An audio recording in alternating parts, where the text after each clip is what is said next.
Welcome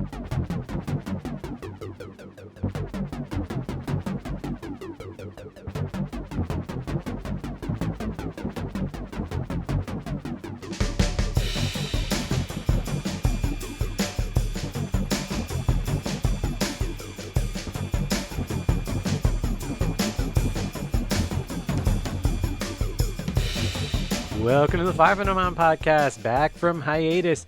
I am your host, Shane Hazen. Coming up on this episode, we're speaking with author Kyle Buchanan and talking his book, Blood, Sweat, and Chrome, The Wild and True Story of Mad Max Fury Road, which means we are going to be talking about Mad Max Fury Road.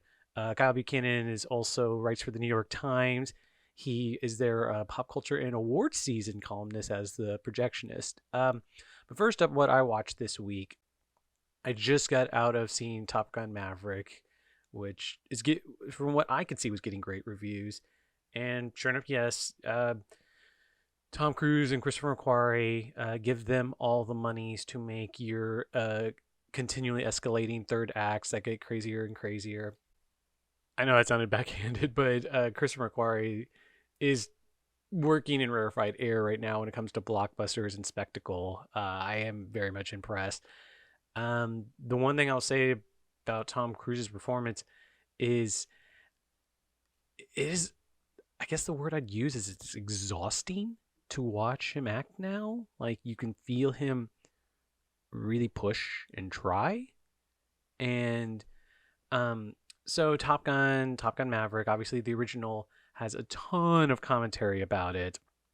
And this one probably deserves it, even only as a sequel.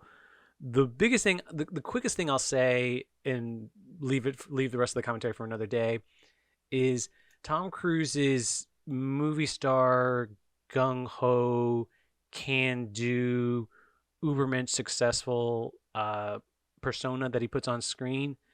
The reason I think Top Gun in particular is such a lightning rod for commentary on this is all those Tom Cruise elements being used for the military-industrial complex. So take that as you will. But the more interesting pairing I had last week of viewings that set my mind going, it's going to sound odd, although they're both partially animated and partially animated, was Chippendales Rescue Rangers, and I rewatched Katsuhiro Otomo's Akira.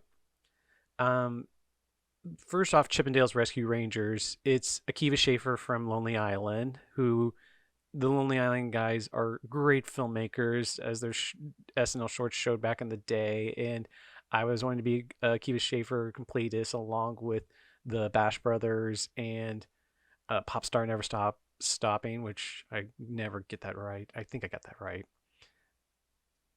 Chippendales has that, it's going for a Roger Rabbit vibe, and it also has that thing where certain comedians, when they get to a certain age, you can tell they're going to make movies for their kids, which is understandable. But the thing that really threw me about the movie is that almost all the commentary, or most of the funny stuff, were background gags. And the main story itself, with some little bit of variation, had just a lot of Disney formula to it.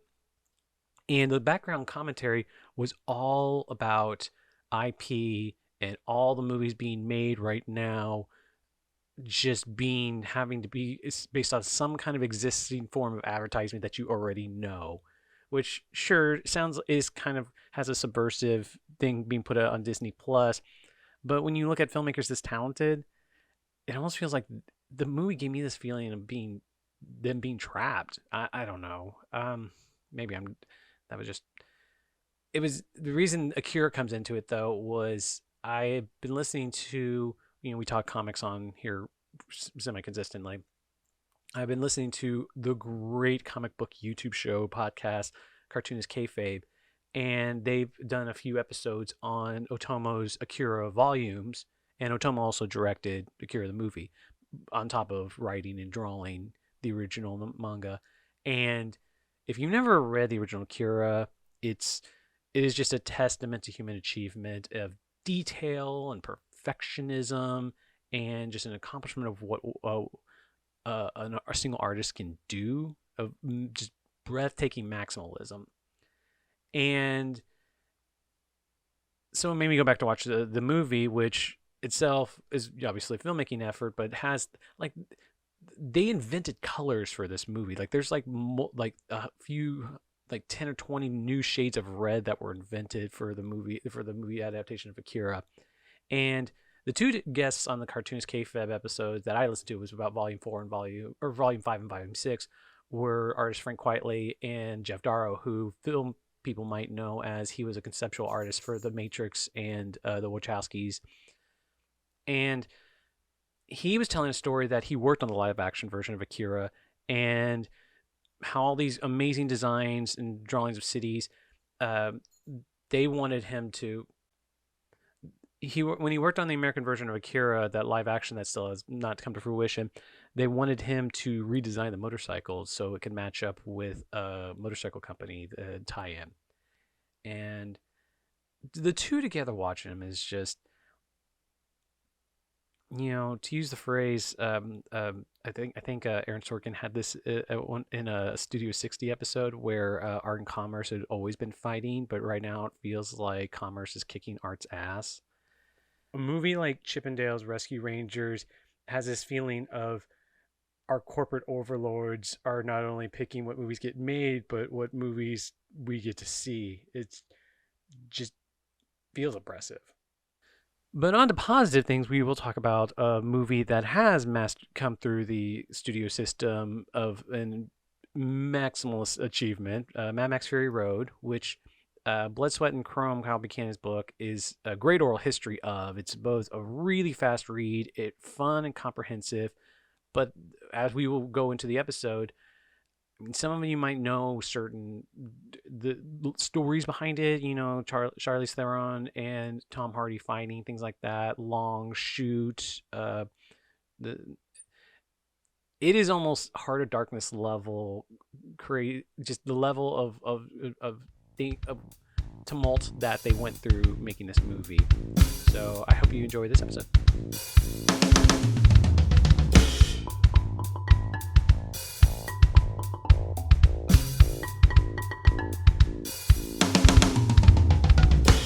So, how long have you been off the Oscar stuff for now? Since just right after, or did you have to was there an aftermath, or?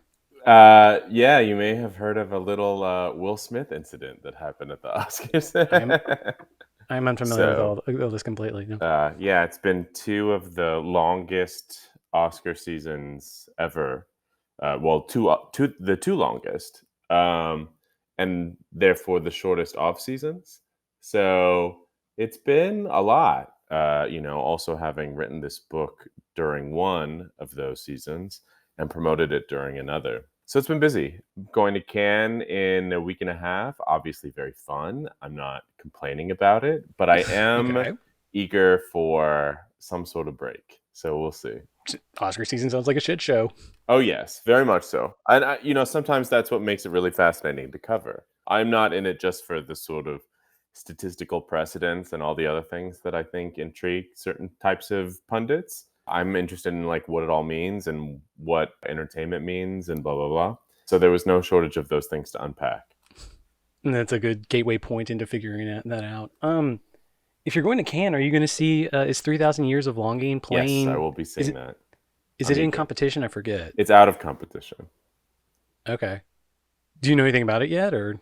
A little bit, yeah, and I know that it's been testing recently and getting wildly mixed test scores, but it's a very different sort of movie than anything else that's getting made right now. So we shall see. One of the benefits of reading the book, it gave me an excuse to watch. George Miller's one of my favorite directors, but at the same time, I will rewatch Road Warrior way too many times and not enough of everything else. So I sat down and watched Babe Pig in the City probably for the first time since it came out on video. And I knew it was an amazing movie. I know it's amazing, but I just haven't sat down and watched it. And all that on-screen virtuosity, just the ballet of constant motion, is the hair. It's such an amazing movie. And once you get later into your book where you're talking about the bad press, I guess, around or the bad buzz around Fury Road right before it was getting released, before it started testing, I guess, or before it started critic screening. You just look at the finished product and you're like, how the hell can that movie ever have any kind of bad buzz? And then you think Babe Pig in the City and you're like, oh, it's a good movie that Also, just it doesn't. takes them a long time to fine tune a movie, So until it snaps into focus, it's I mean, even the end result doesn't look anything or feel anything like other movies. So stands to reason that as they're still in this sort of messy phase of, an assembly cut, it's even wilder. And the sound and ultimate color scheme, color correction, and those incredibly precise edits are such a key part of it, and they don't come easily. I guess just because Mad Max Fury Road touts this move. I I personally I hate the Hitchcock mythology that like you can just sit down and storyboard a perfect movie and you just need all your department heads just and actors to finish it out. But Fury Road just always struck me as the movie that like does that, kind of works with it. So that's why it's odd with the editorial process, even with the beginning and ending supposedly not there for half of the editorial process. I mean, it's definitely astounding to go back and read the storyboarded portions of from very early on and see how similar they are shot for shot to what made it onto the screen, well over 15 years later. But there are like crucial things about that movie, like Furiosa's scream in the desert, that were not part of that. So, for as much of a visionary auteur as he is, he's also a very collaborative filmmaker, and he needs those ideas and the ability to, say yes, no, or run with that and let's see. I guess I want to rewind personally. Where are you from?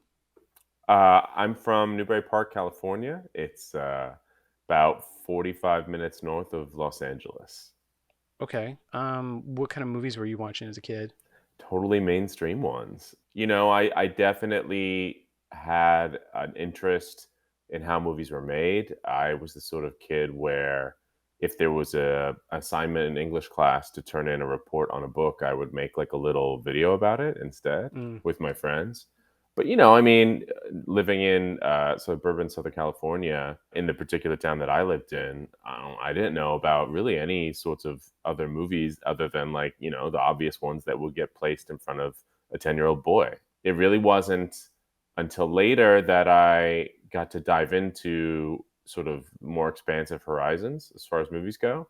But then also, watching the Oscars every year and having that sort of portal into totally different movies than I was used to was also really exciting. And sometimes when you're still sort of refining your cinematic palette, to be able to see really incredible things like Aliens, which was the first rated R movie that my mom let me watch, or Thunderdome was actually the first Mad Max movie that I saw because it had kids in it. Those sorts of things. It was really exciting to land in these completely different cinematic vistas than I was used to. Road Warrior was my first rated R movie, and I remember, or my dad snuck. My dad, I was sitting on my dad's lap, and he told me we were watching HBO, and he said specifically, "Don't tell your mother you're watching this." Well, I Um, appreciate that. Yeah, my mom, I'm trying to get an interview with James Cameron this year. And I feel like the fact that he really was my like rated R movie introduction, because my mom showed me that and Terminator 2, let's see if that gets me an edge. James Cameron has that one appearance in the book too. I Yeah, don't know if you yeah. Uh-huh. if you Uh pulled that from some other interview or if you personally just got him just for the one quote. no, I talked to him at a Comic-Con and threw that question in because, it was right after Fury Road. This was, I interviewed him a few years ago, so prior to the book being written, but, I used absolutely everything I'd ever asked anybody, and in the year that Fury Road came out, it was topic of conversation amongst just about everybody, like not just in a very improbable way, Oscar voters, and not just film critics who went to bat for it, but all of Hollywood was talking about it too. And certainly all the people who were talking about Furiosa and what an incredible character she was, you want to put her in that pantheon that includes so many James Cameron heroines. So, I knew he would have thoughts. Yeah, I was actually living in saw Fury Road while I was in LA at the time, so Did you go to school for journalism? Did you go to film school, or what did you? Both.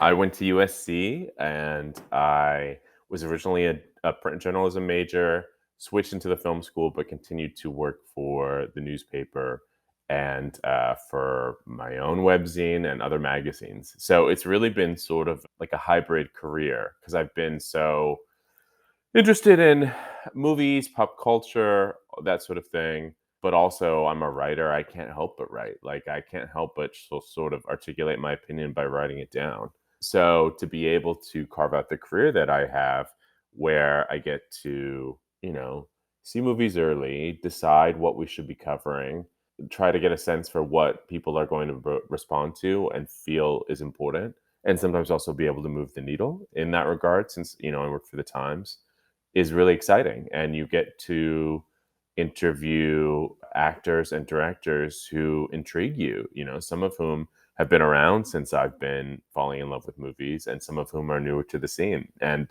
that mix and match keeps things really interesting. So the book started out as a 4,000 piece oral history for the Times. 4,000 word piece. Yeah. I mean, yeah, I started it, the genesis of it was in spring 2020 when there were, no new films to cover because the pandemic had sort of torn the release calendar asunder. I thought, well, what am I going to write about? And I knew it was about to be the fifth anniversary of Fury Road. And I had heard a lot of the really, offbeat, juicy, wild, crazy, inspiring stories about it in the years since it had come out. Because they hadn't really, those stories had not come out in 2015 when the film was released. Maybe you could read between the lines. Maybe you knew people who knew people.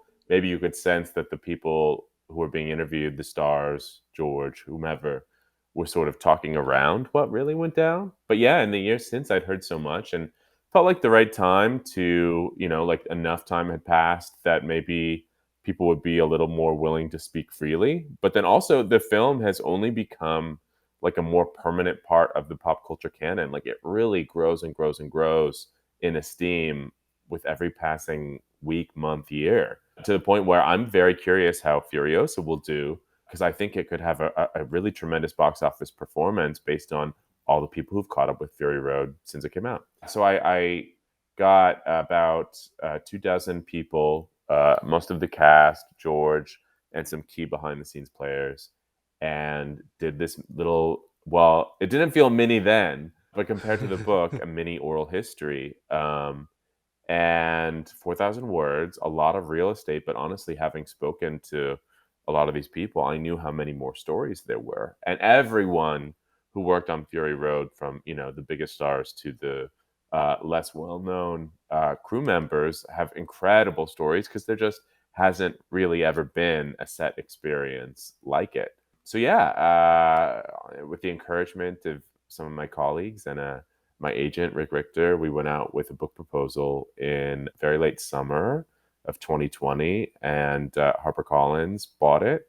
And I got to work. I started calling, Zooming, texting, emailing, everyone I could get my hands on, and talked to about 110 more people. And went back and interviewed some of them again, like George and Charlize and whomever. So yeah, also while doing my fairly time-consuming day job. So it was a lot. It was that pre-vax part of the pandemic where, because our lives were so circumscribed, I thought, well, at least I'll have work to distract me. And I definitely piled my plate full of work at that time. What is entailed in? I mean, I'm sure you've done a few oral histories, both at Vulture and at the Times, but what is entailed in branching that out? Is it just organization principles of just like cutting and pasting, moving off topic to topic? Like, is there anything complex about it, or like, is there anything arduous about it? Well, tracking people down is one thing. For the people that I spoke to for the Times oral history, it was, all of the actors have publicists who could help facilitate it. George is, someone you can get a hold of by calling his production company or emailing. And, same with some of the department heads. But how are you going to find a random set PA? How are you going to find, Yeah. a guy who wrote on the film in 1999 and isn't credited? How are you going to even find out that some of these people worked on it? And Yeah. a writer like Kelly Marcel, who writes on a lot of Tom Hardy's. The Kelly Marcel stuff I was completely unaware of Yeah, and was founding. Yeah. no, she's never spoken about having worked on this movie. She's not credited. To my mind, I believe no one's ever interviewed her about it because nobody knew that she was there. But she was there for months working on this movie and mediating, with her star who was frustrated. So it was a lot of that. It was hunting people down, using Facebook to be like, "Are you Belinda Johns who used to work for George Miller?" No? Okay, sorry. Let me message the next one. That sort of thing. Looking for people who were in the special thanks. Looking on LinkedIn for anybody who had anything to ever do with Fury Road or Kennedy Miller. And then also, when I had a good rapport with someone, asking them, who else do you think I should talk to? Because it Mm. would not only open up other branches, but also it helps to get somebody's cosign to say, okay, I can vouch for this guy. Go ahead and talk to him, because So it's that, like mean potatoes reporting almost too. oh, very much so. Yeah. Especially in those days, because you couldn't leave your house really. I would have loved nothing more than to fly to Australia and look through old boxes and, roam through Kennedy Miller and talk to people. But you couldn't really do that. So you had to figure out other ways to make all those things happen. There's a lot of Zooms, a lot of checking Hmm. time zones. I was working my day job for the most part during the day, and then around 4 or 5, you'd start talking to Australians.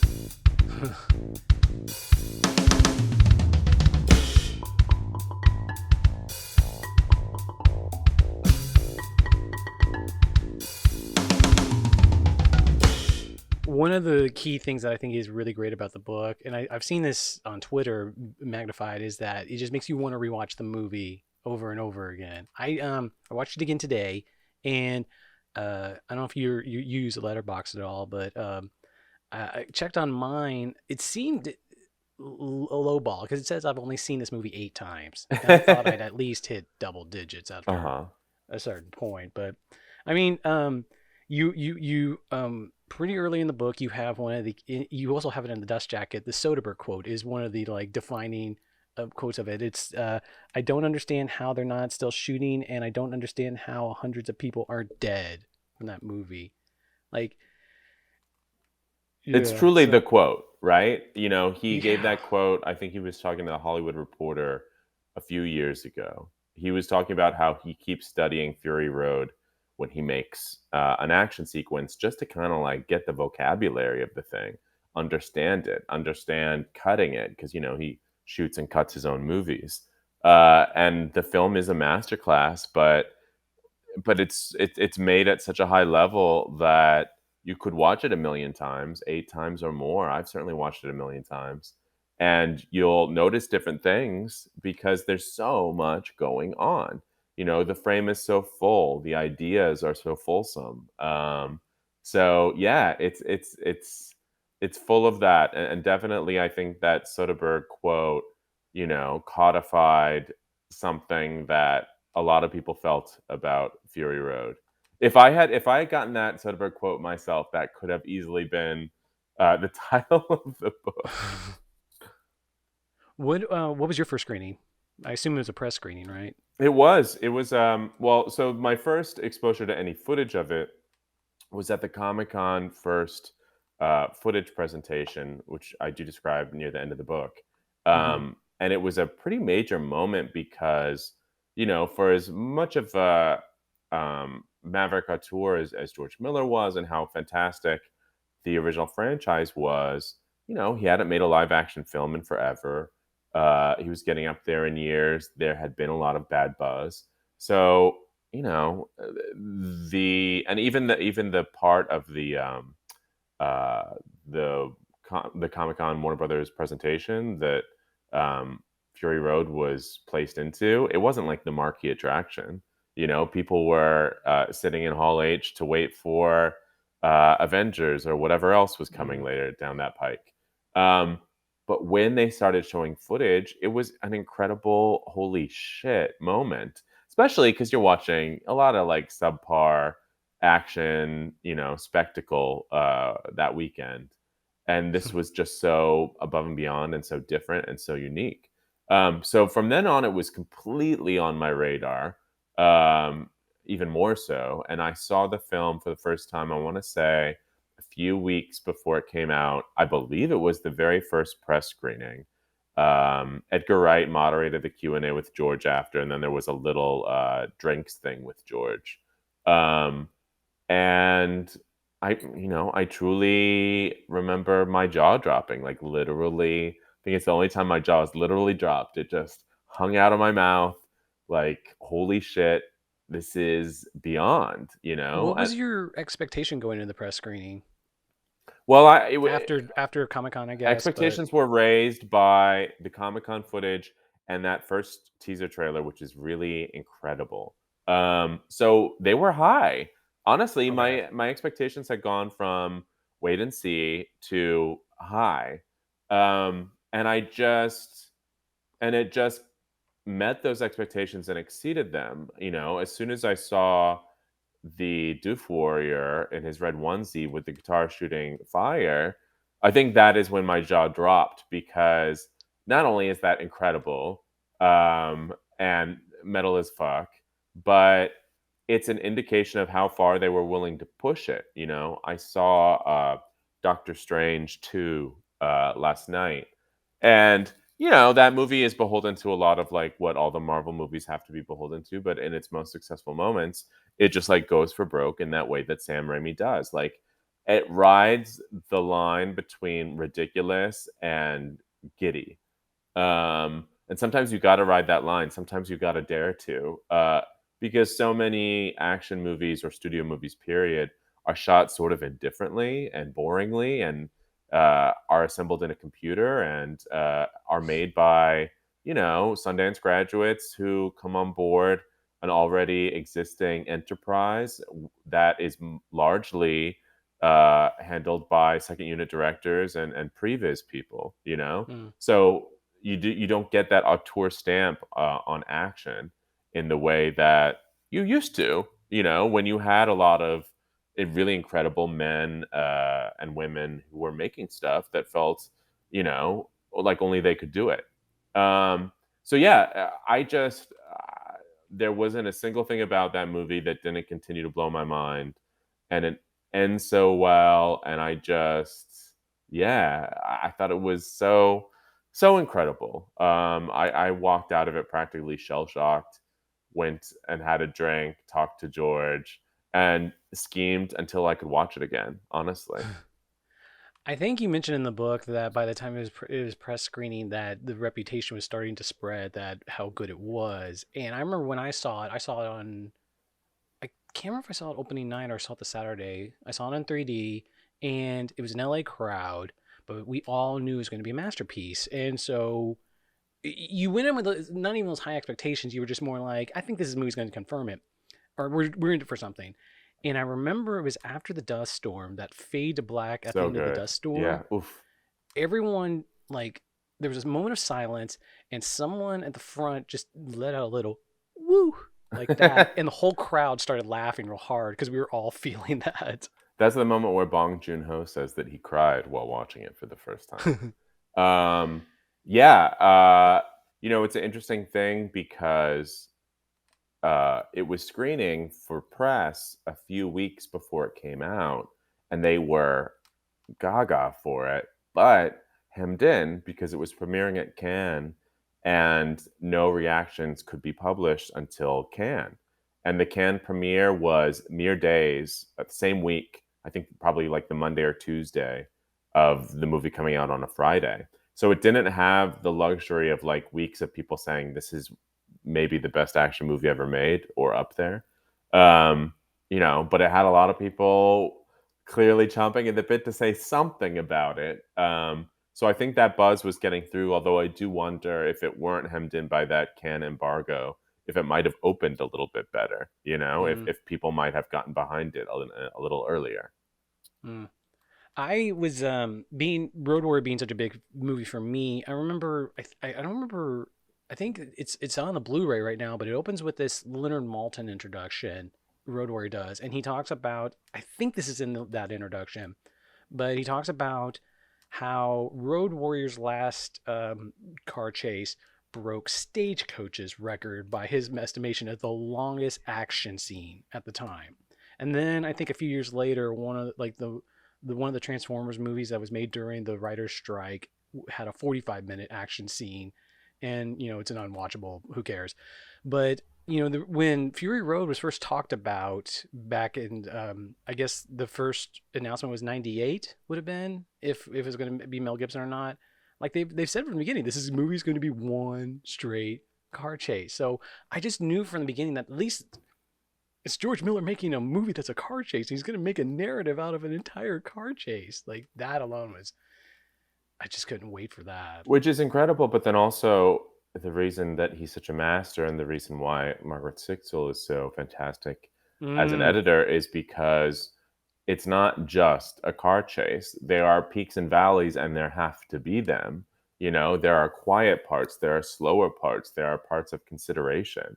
And the action varies. You go from a big car chase to now there's a fist fight, to now there's a pursuit, to now there's this or that. That has to happen. Also credit to Tom Holkenborg, Junkie XL, for knowing how to make the score sound like it's propelling you forward and not repetitive. It takes a really high level action director to be able to make a film like that where the idea of it's just one car chase doesn't become numbing. Well, and the book's really good at talking about how all the endless years of reworking and pre-production and leads to subtext coming out in ways that you weren't expecting. Real briefly, when you talked to George Miller, did he ever mention a book called "The Parade's Gone by Kevin Brownlow? No, not that I'm aware of. Okay, I saw this in an interview from him where he said it was one of his favorite books. It's a history of a silent film, and he said it was a very influential book on him, but Uh-huh. for him, I mean, but He a did book talk very about hard. silent films a lot. Silent films are an incredible inspiration to him, even when he would, sneak into uh, the movie theater in his hometown. Sometimes he would be under the floorboards, and so he would hear the film divorced of whatever was on screen. So his the way that he unites sound and vision is unique. I think he's grown up thinking about them, whether they were silent films or whether it was, just the audio track of a film. He thinks very much about how that alone could tell a story, and Mhm. it can. Like, you could watch Fury Road, over somebody's shoulder on an airplane, as I have done, and it's still incredibly gripping, even though you don't hear any of the sound and any of the music. It just works visually. In these movies, a lot, or his Mad Max movies in particular, some of them really have a low word count for dialogue too. So, I mean, Very much so, Margaret although Six. Furiosa is a lot more wordy, so I'm curious to see it. Do you? So wait, have you? Okay, there's so much about Furiosa in this book that, like, I guess just because of how it's expanded, and it was, it was originally supposed to be an anime, and now it's Mhm. his next Mad Max movie, basically. Like, did you read the script? I mean, you mentioned in the book that like they use some of the script as sides when they're auditioning actors. Yeah, exactly like you said, because Fury Road is not a wordy movie and the characters don't speak all that much. To audition people, instead of using anything from Fury Road, they used a climactic sequence between Furiosa and Dementis, who's the villain in Furiosa. Is that Um, the Chris Hemsworth that's who who's Chris playing? Hemsworth will be playing. Okay. They didn't know that at all. The parts were just marked F and D, and they were told, "Just here. We're not giving you much context, except that one of these characters has wronged the other, and now the tables are turned. So go ahead and play them however you want to play them, and you play them free of gender. We'll flip the parts at some point. So you would have Jeremy Renner and Zoe Kravitz reading, and maybe she'd be reading Furiosa without realizing it, and him Dementis, and then they would flip. But they didn't know. It was just F and D. It was just stripped down to a fundamental idea. And that's an interesting part of their auditions is that in some ways they were incredibly elaborate. They would take hours in some cases. They would do all sorts of acting exercises. Sometimes the actors would tell stories from their own lives. And then sometimes they would do really stripped down behavior. He really wanted to get a sense of, what is the elemental thing that this actor is going to bring to the table? But then also, can I work with them? Are they going to roll with these punches? Are they going to be amenable to like really eccentric ways of working and acting? Because that's how it's going to be. One of the funnier things you mentioned in the book is that one of the auditions, they had to read scenes from Network, Monty Python and the Holy Grail, When Harry Met Sally, or Aaron Brockovich, which is so acting classic. Yeah. Clash is For the nuts. taped auditions to even get in the room with George and everybody else, you were handed those sides. Yeah, 5 scenes from completely random, well, feeling random movies. You can maybe detect some sorts of like Mm, simpatico themes if you really look at okay. it. But he wanted to get an idea of sense of humor. He wanted to, yeah, he just wanted to get an idea of who these people are. In some cases, like the Five Wives, there were minor assigned characteristics to them, but part of why casting went on so long is he wanted to be inspired by just the people he met. What can they bring to the role? Who are they? What are they rooted in? Because they're going to be just sort of sitting there in the back of a truck or what have you, and they need to be able to radiate something because they're not always going to get to say anything. So those are the sort of tricky considerations, and so because of those tricky considerations, they came up with really eccentric processes to audition people.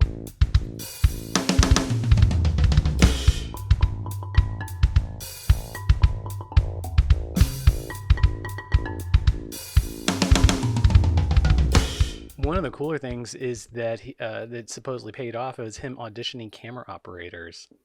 Yeah, I mean, I haven't heard of them doing this on any other production. Me neither. Usually you would come in if you're a camera operator and you would just, maybe have a meeting with the director or the cinematographer, or what have you, or maybe they'd, already be familiar with you from your resume.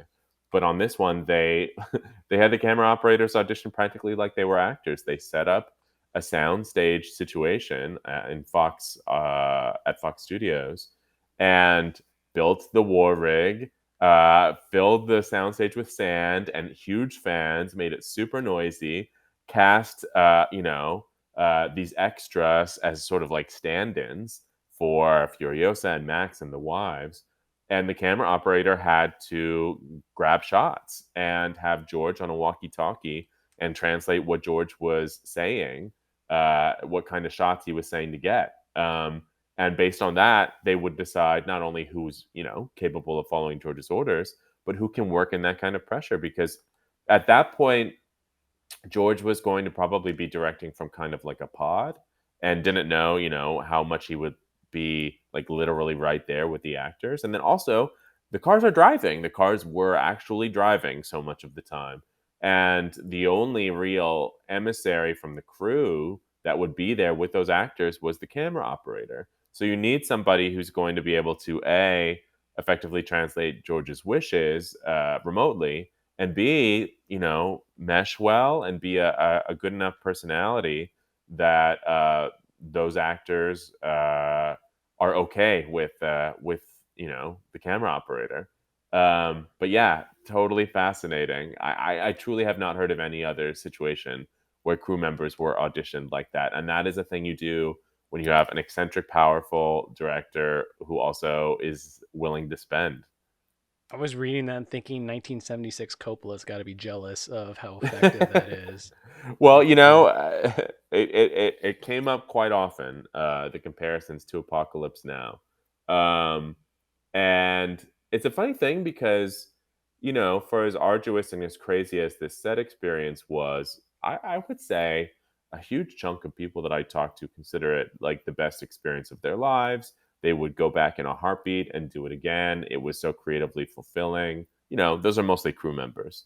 Mhm. But an incredible experience like no other that was not shot, mostly on a soundstage in front of a green screen, but was a real lived experience where everyone was so committed to the idea and had to be.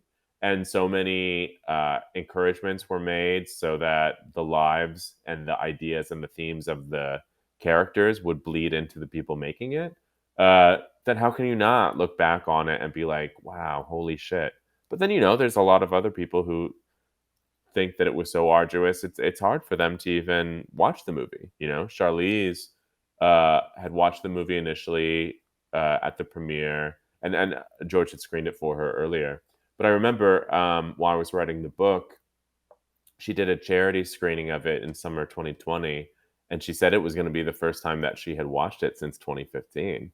It's a tricky thing because unavoidably she's going to remember, some of the things that were really difficult about making it. Um, but I do hope that for the reader, you're encouraged. I mean, like you said, people are encouraged to watch the movie again after they Oh, finish it. very much And so. Yeah. certainly you're gonna know more than you did going in about how it was made, but the movie is just so damn good and involving and absorbing that it doesn't become this, autopsied animal on a slab that doesn't move anymore because you have, carved it open and investigated every centimeter of it. It's still as alive as ever after reading the book, or at least it felt that way to me when I saw it on the big screen again after I wrote it. The Alamo Draft House had a Q&A with me after they screened it, and I just got absorbed watching it on the movie screen again, even though I'd already seen it countless times before that point, and literally written the book on it. You literally wrote the book on it. One of the things I really liked about the book, I thought it illustrated better than anything else, was why, particularly George Miller's storyboarded style of shooting was so hard on the actors because you hear the conditions and you're like, yeah, that's hard. And then you hear, oh, it was a long period of time, so tensions might have rose, but not being able to play out a scene or just say shooting for 3 seconds saying, I got your hand movement. We're cut. We got it. It was a quick shot. I just needed that alone. The book really clarifies exactly why that was so frustrating to some of the actors. Yeah, these were microsecond shots. It was mostly shot in sequence, which is crazy. You That is know, so it crazy. wasn't just like, let's get every shot of Furiosa, like putting her hand on the steering wheel that we'll need for the whole movie. He would come back, 2 months later and be like, now we need another one. 3 weeks later, now we need another one. Like, just depending on where they were in the story at that point. A very wild experience. Probably contributes somewhat to that degree of unstoppable forward momentum that it was essentially shot the same way. They're always heading towards that destination and they can't double back. Well, until the very end, which, as you'll know if you read the Yeah. book, they ultimately have to do in a production way as well. But yes, to have it be shot in sequence, insane, wild. You have that quote from Edgar Wright in there where he's like, he heard the buzz, the movie's in trouble, and then we see the movie, and you're like, yeah, some days they only shot 10 seconds, and he's like, yeah, you see the movie, and you're like, yeah, it. There's this really cool story I always love from when Orson Welles was doing Touch of Evil, and it was his first day, and it was his first studio movie in forever, and there was a studio spy supposedly there that was like reporting back, and they got to the end of the day, and they're just like, he hasn't shot anything, he hasn't shot anything yet, he hasn't shot anything yet, and then he does. I don't know if it was the opening take or one of the it's the middle shot, I think, that really long shot in the middle where the guy's just like, he hasn't shot anything yet, he hasn't shot anything yet, and then suddenly he's like, he just shot 14 pages worth. And to be fair, 10 seconds of Fury Road can Yeah. sometimes comprise quite a bit. You do go, obviously the book's pretty chronological except for the opening hook and the intro.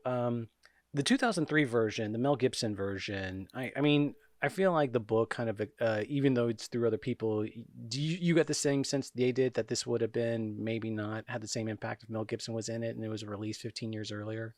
It would have been a very different impact. I mean, visually, what they were able to accomplish in the version that they shot simply would not have been possible in 2003. I mean, they would have come up with other ways to try to get what they wanted. But, things like the edge arm camera, where the camera is like, on a big arm essentially, and uh, can be very fluidly controlled. That innovation is responsible for so much of what we see in Fury Road and how close they're able to get to those cars that are driving and crashing for real. So things like that, a lot of the really incredible CGI work that feels almost invisible, but is extensive, wasn't possible till then. Um, but, there's other ways that it could have resonated. I mean, this is a before Mel Gibson became as toxic as he is now.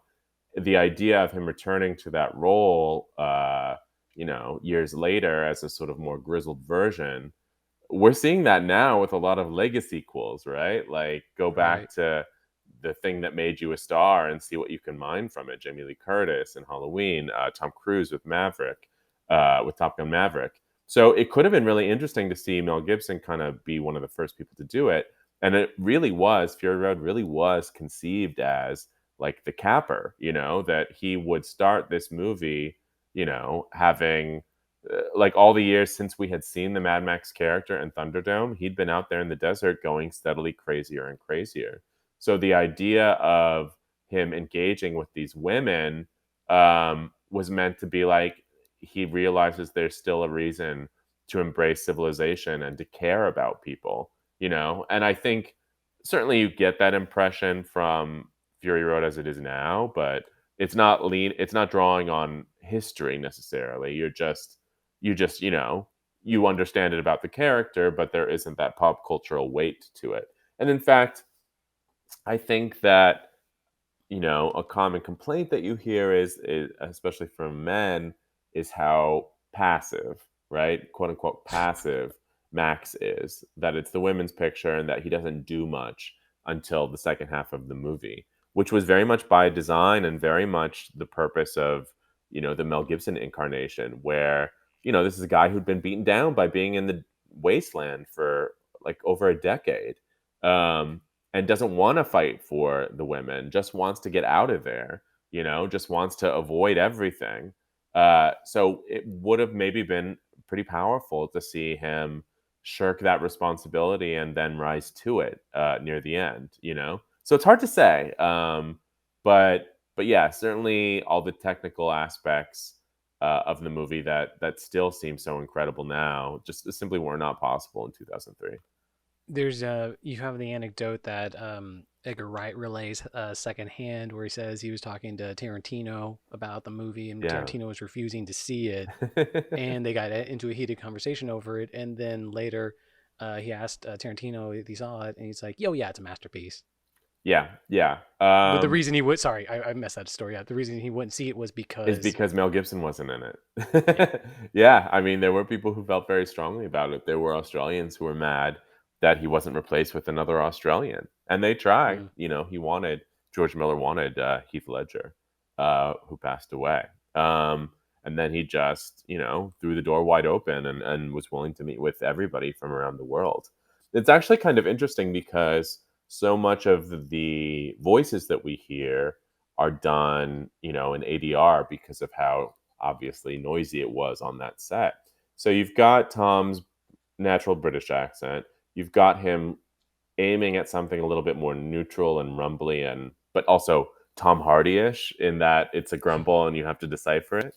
And then you've got honestly a lot of the ADR that was done without him because he wasn't willing to put in, the time and hours that Charlize did to go there and loop for a long time. So you have kind of a mishmash of a Max voice. I don't know if he himself feels as Australian as he did once upon a time, but certainly the go for broke spirit of the movie is incredibly Australian.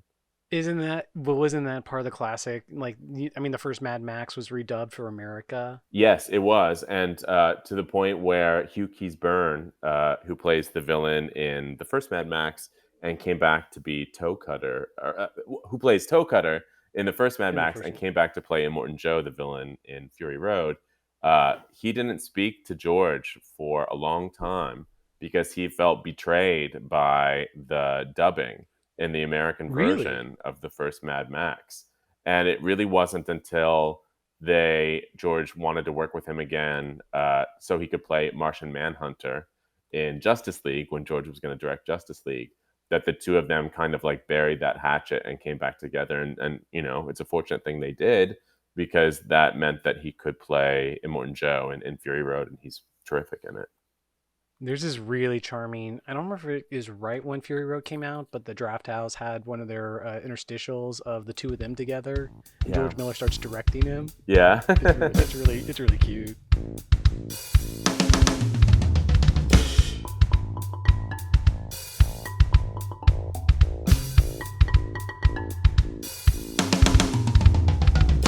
Tom Hardy mask acting, like that was, I mean, he in the delay between when they didn't shoot the movie in, I guess, 2010 or 2011, um, or later, I guess, he then films Bane, and then he does Fury Road, and then I guess he does Dunkirk after that.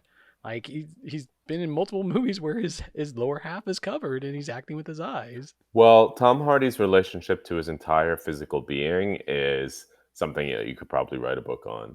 This is somebody who came up at like age 19 because he won like a little modeling contest. And, certainly with his beautiful face and those pillowy lips, you're like, okay, yeah, you are kind of a model. But, he was like a skinny, posh boy.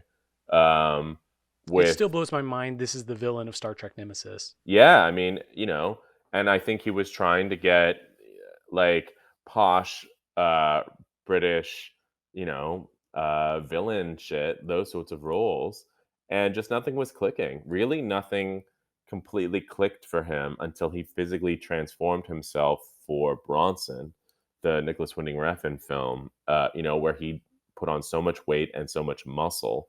And that helped redefine who he was. He suddenly became this very sort of like aggro, masculine, but can act British thespian. And, that's the sort of person that I think casting directors are often on the look for. Because American actors just don't have, I mean, we import so many of our leading men from the UK and Australia. For whatever reason, we're not growing Tom Hardy types here. Um, so he became a much more marketable presence after he had that transformation. Not being cast as sort of like the romantic lead or the rich boy anymore, but like, the action hero, the thug, the bad guy, what have you. And I think Chris Nolan really sparked to him. Even though I think what he does in Inception, I would have liked to see him do a little bit more of that, because I like Tom Hardy in a suit with a wink. But I think he really leaned into the physicality of it, and chose roles that exploited it, from playing Bane in Dark Knight Rises to Lawless to Revenant to Venom. Like, he likes physical roles. He likes training with his trainers, with his ex SAS buddies. That's the path that he's chosen, and that is, to be fair, what has made him a marketable A-list star. Well, he's got that really, as you mentioned, the beefiness and the beefing up, but I think you mentioned in the book that he's also got the like low level feminine quality constantly on the undercurrent with him, and it's always this like physical Brando thing, and he's always trying to do something, but there's so many dimensions to it. I Well, like your point about Inception though. you Like know, there's that whole long-winded analysis was sparked by the mask thing, because I think when you're making Tom like this really physical, brutish, thuggish dude, that's why you cover up his lips, because they're so Angelina Jolie in her prime. wow. That it spikes the illusion. I find provocatively so. I think it's great. I think it's one of the things that makes him intriguing as an actor is that dichotomy. And certainly if you talk to him, there is that interesting push and pull between the sort of like really brutish guy that he kind of likes to appear as, but then also he himself will spike that and be like, but I'm just like a pussy cat and I'm afraid of heights and blah blah blah. Uh, I guess we should talk about the big chapter that was excerpted in advance of the book about the Hardy Charlize Theron fight. The thing that you mentioned that I'd never heard before was the Denise DeNovi, the her bringing in a producer to protect her interests. Yeah, Charlize and Tom did not get along for the entirety of the situation, and it came to a head one day where he was hours late to set. Not a new occurrence, but she drew a line in the sand, wouldn't leave the war rig where she sat in costume and makeup waiting for him for hours. And when he got there, she jumped out and they got in each other's faces and had words, and she felt physically threatened by him and asked Warner Brothers to send down Denise DeNovi.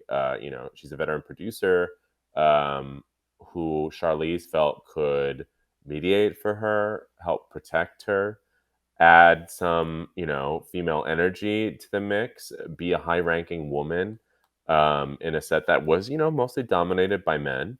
Um, Did did you get the quote? One of the moments that I was like, where she there's an ellipses in the middle of a quote and she just says, "Oh fuck it, I'm going to oh say yeah, it." She's complaining a man. The problem there was it was a producer. I guess she was talking about Doug Mitchell, yeah. saying it's a man forgiving another man's behavior, bad behavior. Yeah. Yeah, yeah, she said that to me. Okay. Um, and God bless Charlize. Charlize is a very candid person. Actually, she really thrives on you asking her tough questions. She would much rather that be the sort of conversation than small talk and, what's it like to work with, so and so, or Isn't he dreamy? what are you doing for Christmas or whatever. She wants legit conversation. She'd rather talk to you for an hour about tricky things than 5 minutes about non-essential things. So, and I'd interviewed her a couple times before the book. In fact, that's how I kind of had the confidence to know that the initial Times oral history could be done, because you have to land a big fish to get everybody else to sign on. And I Okay. had a sense that I could get Charlize to do it. We had a good rapport from the other interviews, and she was the first, and then, like dominoes, everybody else. Um, but I do give her a lot of credit because, you know, being like, I'll do even more interviews with this, because I think all told, we did like 4 interviews. And then to talk about things like the Tom Hardy fight, or not feeling protected, uh or things like that, her beef with the producer, because she knew that it would present a whole new round of headlines about it. This is the feud between them has been covered before, but hasn't been spoken about in the depth that it has. She's not eager for a whole new round of headlines. Trust and believe that she is not seeking that out, but she also will not shirk from difficult questions about it, and I give her a lot of credit for that. Yeah. I mean, it's tricky because like when you see you're in a movie that good, it's a little easier to say like I should have trusted the process a little more, but She's very reflective about it in every possible way. She has issues with how some people behaved, and she wants to look back on it and think, well, what could I have done better as well? That's just the way that she works. I think also, it was a revelation to both of them, and uh, honestly the rest of the cast, and also some of the people who worked on the movie, when the film did come out and was incredible, a masterpiece, the crown jewel of so many of these people's careers. You want to be able to go back and say, don't be stressed out. It's not going to be a disaster. This is going to be, you know, one of the most pivotal films you'll ever make. But they didn't know, and that was part of the anxiety at the time, not just because it was so arduous to make the film, but because they thought it could be, maybe it was getting away from George. Who could say? What if this turns out to be a huge bomb? It's on them. This came at a time when Tom was about to be a big star, so he wanted to protect that. This came at a time for Charlize where she hadn't worked in a little while, and would that be a nail in her coffin? mm. I loved. I never heard this before either. That he spent most of the movie with. He was thinking that Max was a former cop or some former cop, so he had iPod earbuds in the entire time, and they had to paint them out. Yeah, Tom comes up with lots of ideas. Certainly the first Mad Max film gives you sort of an origin story for Max. But the fact that it was a reboot and has become kind of like a legend told allowed for a little bit of room to kind of, you know, remix. And he ran with that and suggested things. And yeah, he suggested he wanted this sort of iPhone earphone or headphone uh, in his ear that was broken, but that through which he could hear like the voices of his old colleagues or whatever sorts of voices, just sort of indicate Max's craziness. Um, and I think a lot of people on set were like, is George going to tell him not to do that? But didn't. And in fact, sometimes I think you can find some stills that were initially released by Warner Brothers where he still has the headphone or the earphone. Huh. But it was digitally painted out after. Maybe that was, when it's Tom Hardy on set, you got to pick your battles. The one of the people talking about that story is possibly my favorite person in the book. Toast? Toast. Toast. Toast is the Like best. his whole story is just so big fan. His first experience with George Miller being at the airport where they both get pulled aside and he has to see George Miller pulling out his underwear for security. But Yeah. So then so for your listeners who don't know or okay, haven't yeah, read the yeah, book yet, Toast is yeah. this visual effects data wrangler. Um, and he was inspired to even go into working in Hollywood because he was so obsessed with Mad Max growing up. And whenever anyone asked him, well, why are you doing this for a living? He would say, in case they make another Mad Max, I gotta be there. And he said it to enough people that he finally said it to the right person at the right time, PJ Voten, who's the first assistant AD on Fury Road, very loyal George Miller lieutenant, who was like, "Well, buddy, guess what? We might be making another Mad Max, and when we do, we'll call you up." And so, he's one of the people that I tracked down when I was just casting the widest net possible, trying to find everyone who worked on this movie. And is one of those things where you strike gold because his experience of making it was so suffused with a love and awe of what was being done. And so it provided a really unique perspective because one of the missions I had with this was to simply not just tell the story of George Miller, Tom Hardy, and Charlize Theron. And I think part of the reason it's an oral history is because it gives you a more accurate feeling of just like what goes into a movie. Yes, those are the above the line names, but there are hundreds, thousands of people who work on a film and who are on set at any given moment or in post production. You want to give them their due. It shouldn't just be a book where you get quotes from the famous names and everything else gets paraphrased. And so, especially because everyone had incredible stories, and because of that, getting to know Toast, I learned about his first shoot day. The first shoot day of the movie was a really incredible experience that ends with a big twist. And I thought to myself, this is the perspective through which I want to tell the first day of shooting story, not through George's perspective or somebody else's, but through Toast. I mean, you get everybody else's perspectives, but whenever I could, I really wanted to open up the playing field, to give the perspective on maybe unheralded crew members whose stories are just as fascinating and whose personalities are just as wonderful as the people you do know going in.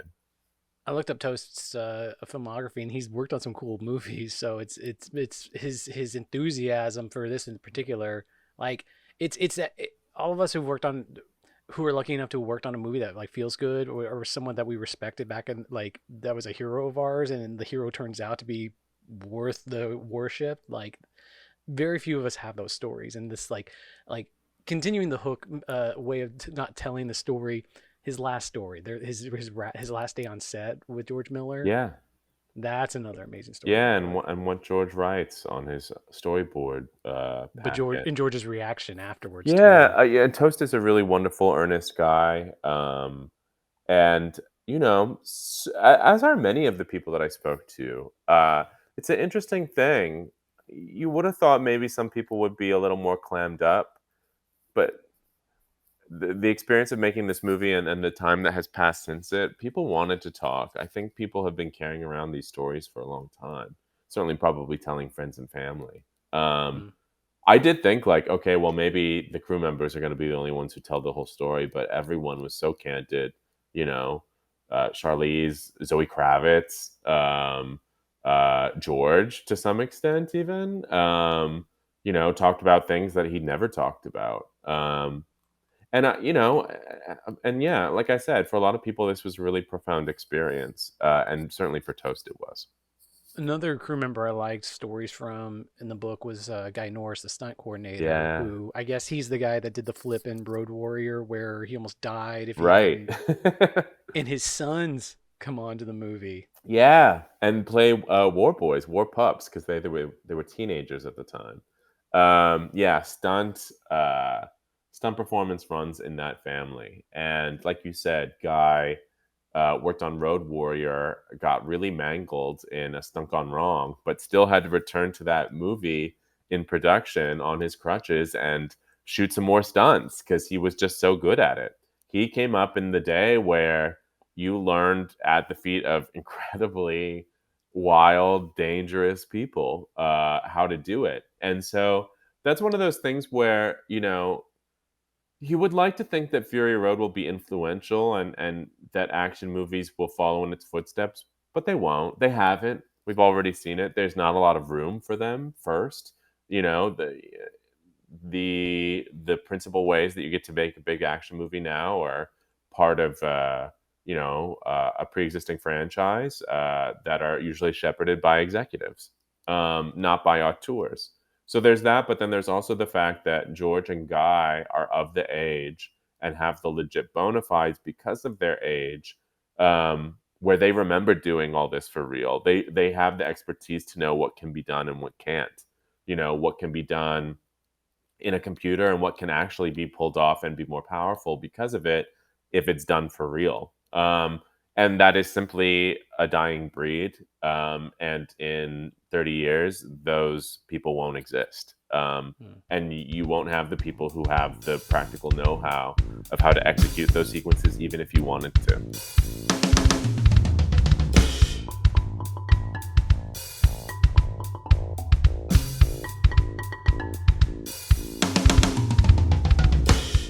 You do have a quote, I think it's from Drew McWeeny in the book, talking about to be a little hopeful here.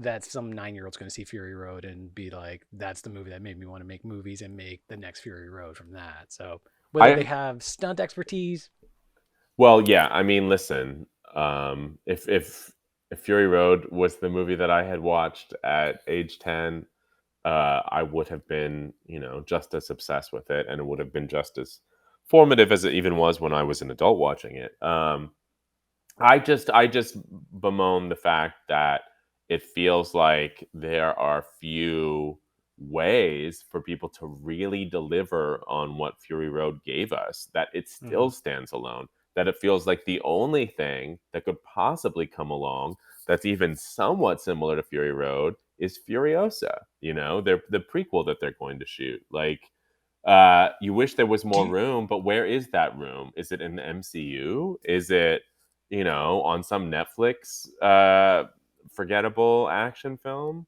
Where's it gonna happen? do you know when they're shooting Furiosa? Well, it's gotten pushed back several times, which is the nature of a George Miller blockbuster. But the intention is this summer. Okay, I mean, you wonder if he's going to get the same scrutiny or pushback, even though. I mean, you would hope that they would have the wind at their backs now. They have proven themselves. If there are moments of like, oh, I don't know, is this going to work? He has no better proof of concept than Fury Road. But it is George Miller. It's the nature of the beast that if George Miller is making a massive studio blockbuster, it's never going to be easy. There's always going to be, you know, interference. There's always going to be envelope pushing, and there's going to be delays, and there's going to be 5 million other things that get in the way. Um, you know, uh, there's real active God shit that almost prevented them from making Fury Road, period, and certainly delayed it for, you know, a decade and a half. But they persevered. I just hope that it can get made before, while George can still make it. Let's come to the Jeff Rubinoff part of the book where he comes to the set and says that so they shoot the desert stuff in Nambia, but they want bookends of, I guess, Morton Joe's fortress is supposed to be in a studio, and Rubinoff comes and says, basically, he tells him to cut the opening and the closing and figure out a way of shooting around it. So wait, was the movie just over budget or schedule by that point? So let me back up. Jeff Robinoff was the then head of the Warner Yeah, Brothers film yeah. division. Sorry. And he was engaged in this sort of battle royale bake off with other people, other execs at the studio. There were three of them, including Jeff, to basically run Warner Brothers, period. So there was a lot of scrutiny on his film slate, and there'd been really expensive movies like Great Gatsby and Man of Steel. Uh, and there was this, Mad Max movie that was shooting that everyone in Hollywood was like, "Uh oh, is that a disaster?" We've been hearing stories, um, and different people will say different things. There will be people who say we weren't behind, we weren't over budget, but then you'll talk to other people who are like, "Yeah, we were," but then also like, "Duh, if you're gonna make this movie, you have to expect a little bit of that." Especially with Duh. George. Um, he's it takes him a long time, and the movie took a long time, and honestly, Tom took a long time. He wouldn't show up, on time, which adds even more time to these shoots.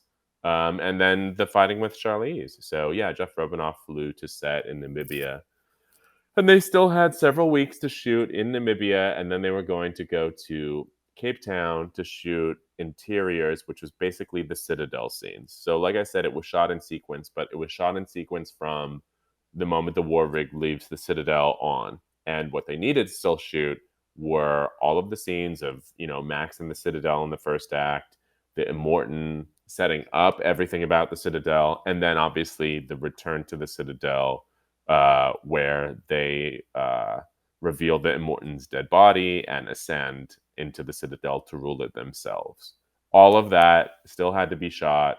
The sets were being built in Cape Town and were torn down because of Jeff Robinoff's basically his ultimatum saying you can either shoot the third act chase sequence or you can shoot the Citadel scenes, but you can't do both. So they decided to do the third act, and to try to figure something out, there were ideas of like, well, maybe we'll use narration or something to like set up all the, first 12-minute stuff that we can't get to. But it just wasn't the same. Like it, obviously you needed to set up the stakes for this world, but you also needed to set up the stakes of the villain. And that is what the first 12 minutes of the movie do. What is the world? What is the place that they're going to return to? How fearsome is the villain? What has he got going on? What is he hoarding? You just want to be able to do that in like an opening credits scroll. So this is one of the few times where luck was in their favor because Jeff Robinoff did not get the Warner Brothers job that he wanted and left or was pushed out, depending on who you speak to. And Kevin Sujihara, who did take over and is not in that position anymore after his own scandals, uh, screened Fury Road and said this doesn't make any sense without the bookends, and authorized an additional shoot in Australia for them to all return and shoot those Citadel scenes. I guess they were editing for so long without those bookends. The thing that sticks in my head is you. I see what you're saying. 12 minutes establishing the Citadel is impossible, but like one of my common co-host Ted Haycraft and I always talk about. There's a moment in Road Warrior where the beginning of the movie, it's the montage at the beginning, and it's a 4x3 montage, and there's that moment at the end where it switches to color. It's still in 4x3, and then it fades out, and the sound of the car comes into the surrounds, and both of us are just like, cinema. That's cinema. And yeah, I mean, 12 minutes of not backstory, but like basic first act setup would be really hard to get into that montage. But Fury Road even has a similar. It's only like a few shots, but it has in the title credits like a few old shots of montage in it to like set up the world. Well, and also throughout the movie, there's flashes that Max has. He's haunted, Mm. obviously, by things that have happened to him. But a lot of those were added extremely late in the game, like extremely late, even after the additional shoot in Sydney. Actors would come in and record on a green screen for those visions to kind of flesh out the world, but then also create a little more emphasis on Max, even in his ostensibly more passive moments, to have things going on. So it was always a tricky balancing act, even when they did get the Citadel scenes to, keep establishing just enough of the world in these flyby moments. I'm winding down, but I completely forgot to bring it up when we were talking about passive Max and the feminist content. The other eliminate thing is you like Eve Ensler of the Vagina Monologues was a consultant and came in and for how long? Like a week, 2 weeks? She did a week-long workshop with the actresses who play the wives, where they talked because she not only wrote the Vagina Monologues, but she's an activist who had been working in Congo and a couple other places, trying to end sexual slavery and giving lectures about what she has seen and witnessed. So she worked with those actresses to sort of flesh out their ideas of what they would have gone through, what they might be feeling if some of them are feeling Stockholm syndrome as they flee. Really interesting stuff to deepen their experiences, which Zoe Kravitz says that she needed because when she would feel like, what am I even doing? I'm sitting in this truck for 2 months and barely speaking. She would draw on what they had experienced that week to ground her in that space and ground her in that character. It's just another indication of like people who are barely glimpsed on screen or barely speak on screen. There was so much thought put into absolutely every aspect of their being, and often the performers were a part of that. The War Boys all had names that they came up with and had their own workshops that were taught by this dramaturge, Nadia Townsend, that got them incredibly into character in an aggro kind of methody way that infected the whole movie because you were out there shooting it for real. You were out there driving these cars for real. And those cars were surrounded by screaming, shrieking war boys in outrageous vehicles who were living it. Like, even when it was called cut, they were still living that, zealous um, attitude. So it just was impossible for all those people to not feel like they were in the world of the movie for good and for ill. I remember the thing that blew me away for the first week after I saw the movie, and I was telling everyone because I mean, saying like the sequel to Road Warrior is an even better movie, and like one of your favorite movies is an even better movie. Like Blade Runner recently had that issue where you're like, I can't believe this. But I remember the thing I kept telling friends is just like the Who Destroyed the World line. Mhm. Like I just kept like they turned a Mad Max movie into a feminist statement, and Who Destroyed the World was just this. It just stuck with you for like thematic. It just stuck with me for a long time afterwards. There's so much. I mean, like, listen, there are really deep themes running in underneath a deceptively simple premise. Right. Not just these statements about women and how they're treated or controlled, but also resource hoarding by the rich. About the disintegration of civilization, about the environment. There's countless times where something happens in the news and we all make jokes about like, okay, get ready for the wasteland, get ready for Fury Road, The because gasoline. it's well, yeah, and that too, and gas prices and everything.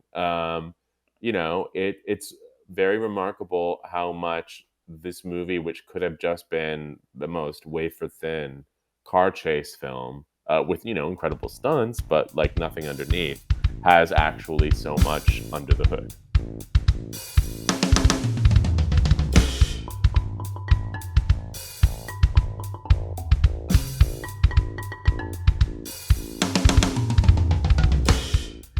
So the point near the end, where Warner Brothers finally got behind everything, was a kind of bake-off test screening where they played it at two screens, 15 minutes apart, the Warner's cut and then Miller's cut. Yeah. Well, they got behind it, but afterwards, and really just like dragged screaming because yeah, near to the very end. I mean, this there was no part of this that was not a challenge that came with a lot of obstacles, and even very late into post production, before the film came out, they invited George to California, and he went to this mall in Alhambra. And when he showed up for the test screening, Warner Brothers revealed to him that they had been working on their own cut, their own edit, and that it would be tested opposite George's, and that the winner, the one that got the better audience scores, would be the ultimate released version. And George Miller wouldn't have seen this cut at that point he too. had not seen the It was cut. And revealed to him. well, if you ask him, I mean, he's not anxious to say that he's seen it, although a producer who worked on the cut said that George did watch it and did incorporate some of the I thought changes, that was so according to cool. him. I thought that was cool. But I know that, I mean, some of the like sound guys and effects guys knew that it was happening and they were being asked to help and they were like, fuck no. And George was pissed when he showed up and was told that he threatened to go public. It was uh, it would have flouted contractual agreements that they had come to. Um, but I think Margaret, his wife, and his editor sort of successfully talked him down, and fortunately, they won because the Warner Brothers instinct was to cut out everything that was crazy, weird, off-putting, too wild, too violent, and that didn't leave you with very much movie, and what was left, it just those things, that feeling like you're on the knife's edge, is what makes Fury Road so gripping. I did want to ask, did you have any bit of a chapter or anything about the Black and Chrome edition? There was more of that because I do think that the story of how the movie went from honestly a fairly desaturated look to one that is really suffused with color is interesting. It just got to the point where when you're bringing the book in for a landing, you have to start Mm, sort of like clearing the runway, so to speak. right. But I did speak to people about that. It was an interesting experience because, if you look at behind the scenes shots where they shot in Namibia, it wasn't, beautiful blue and burnt orange. It was a monochrome desert for the most part. And I think because of that, people did think that it would be a somewhat more desaturated film. Jason Boland, who shot the still photography for the film, he would desaturate his own photos because he thought that would be the sort of the look that worked and that would be utilized for the movie. And in fact, if you Google Fury Road still, the Warner Brothers released stills don't look anything like the actual movie because they're still desaturated. So it was deep into post production that they went a very different way. And, I think George was tired of the sort of desaturated, gritty, apocalyptic vibe, and also wanted to, thematically indicate that maybe things could heal, maybe the world could change by, adding color to it and making it really beautiful and distinctive. When I was watching it today, I had it was the same reaction I had in my first viewing, where that day for night sequence when they're at the night when they're in the green is one of the most stylized day for night things I've ever seen. It's It's beautiful and it's outrageous, honestly. There's a sequence or there's a shot, I think, where the girls are lit by this flame, and in front you've got Furious and Max, who are not. Yes, you know the shot I'm thinking And of. just like the way that it's painted, I mean, it's so striking, but if you think about it for even a moment in a realistic way, it falls apart. But good, good. I like when like filmmakers push it, like who wants bland reality? It's Mad Max Fury Road. Push it. Like go to the extreme. Be ready to almost be embarrassed by how far you push it. That's why that movie works, and that's why, too few filmmakers have like the bones to just like go for it. There's something in the water in Australia. We talked about this a bit too in a lot of my interviews, to have produced people like George or Baz Luhrmann or PJ Hogan or Jocelyn Morehouse, who like are very extreme in their sensibility, to let this crazy comic cartoonish energy sit side by side with something that's more dramatic or tragic or action oriented. There's just nothing like that sensibility. Nobody else in any part of the world does it quite like the Australians do. I can't remember the name of it. Have you seen the documentary on Australian cinema that came out I want to say a decade ago? I'm not sure. Okay. Last question. So you interview over 100 people for this book. Did you try to get our former Treasury Secretary Steve Mnuchin? I did. Yes, who has a very random producing credit on this film. I don't think he was a very important day-to-day part of Fury Road, but yes, I did try to get a hold of him to no avail.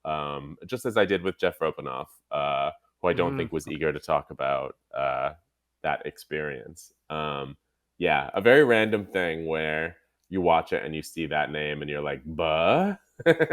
He has his name on But that was his former career. yeah, Yeah, oh yeah, his name's on all sorts of yeah. Is things. it Village Roadshow stuff or? Yeah, a lot of Warner Brothers stuff, a lot of superhero stuff. Yeah, random. Okay. I guess that's it. Kyle Buchanan, thank you so much for doing this. Thank you for having me, Shane.